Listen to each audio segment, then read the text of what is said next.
மாமனிதன் இம்மாற்றோடு விடுபட்டு இருக்கிறேன். தெரிந்து கொள்ளுங்கள். கடவுளின் சக்தியை, பவரை தெரிந்து கொள்ளுங்கள். எனக்கு உள்ள அதிகாரத்தை இந்த பூமியில கடவுளின் அதிகாரம் கொடுத்து என்பதை தெரிந்து கொள்ளுங்கள். அனைத்தையும் தெரிந்து கொள்ள மாமனிதன் இம்மாற்றோடு பாருங்கள்.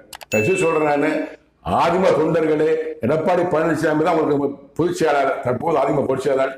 கடவுள் விருப்பம் ஒரு எபிசோட் போட்டுக்க நான் கொடுக்க பாருங்க. நீங்க அவர் விட்டுட்டு யார் பொதுச் செயலாளர் கட்சி செலுத்திவிடும், கட்சி அழிந்துவிடும், ஒளிந்துவிடும்.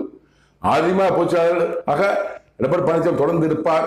அவர் தலைமையின் கீழ் அனைவரும் பணி செய்தால் கட்சி நிலையாக இருக்கும். அடுத்த முதலமைச்சர் பதவி கொடுத்தாலும் கொடுப்பதாக இந்த நேரத்தை சொல்லிக் கொண்டிருக்கிறார். அதையும் அடுத்த முதலமைச்சர் நடிகை விஜய் முதலமைச்சர் பதவியிலிருந்து நீக்கிவிட்டு புதிய முதலமைச்சராக எடப்பாடி பழனிசாமி கொண்டு வருவதற்காக என் கருத்து ஆயத்தமா இருக்கிறார். அதை நான் சொல்லியிருக்கிறார். அதை மாமல்ல யூடியூப் சேனல் ஒளிபரப்பு பார்த்து தெரிந்து கொள்ளுங்கள். நன்றி, வணக்கம்.